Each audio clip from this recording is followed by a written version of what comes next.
ไปต่อกันค่ะนะคะไปที่ชลบุรีนะคะใครเคยไปเกาะสีชังบ้างนะคะสีชังศรีราชาสิเนาะเกาะสีตกลงสีชังหรือศรีราชาสีชังสิอำเภอศรีราชาจังหวัดชลบุรีนะคะปรากฏว่ามีรถมอเตอร์ไซค์คันหนึ่งนะคะขับมาค่ะผ่านเข้ามาที่ท่าเรือตรงนี้นะคะก็เรียกว่าท่าเรือจรินนะคะพุ่งไป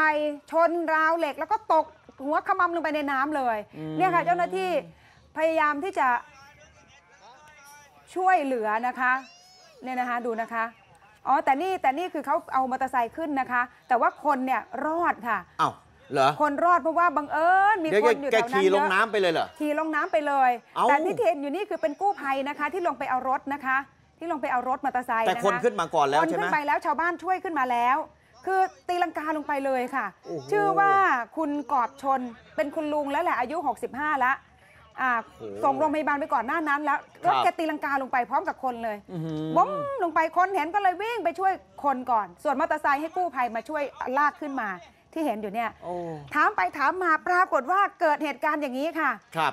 คันเร่งรถมอเตอร์ไซค์ค้างมันมีโอกาสค้างมันเป็นไปได้ไหมคะใครขับมอเตอร์ไซค์คันเร่งมันค้างว่างั้นนะก็เป็นไปได้นะค้างแล้วก็มันก็รถยนต์ก็เหมือนกันนะคุณรัชนีมีโอกาสเหมือนกันนะค่ะ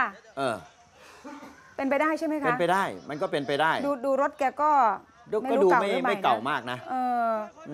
เนี่ยค่ะก็เกิดเหตุการณ์ดีนะที่มีคนเห็นชาวประมงเห็นมีคนตกน้ำก็ช่วยได้ทันไม่งั้นนะโอ้โหเกิดบาดเจ็บขึ้นมาช่วยเหลือตัวเองไม่ได้อย่างเงี้ยนะคะไม่น่าเชื่อนะครับเหตุการณ์นี้นะคะที่ชลบุรีรถก็ไม่ได้เก่านะ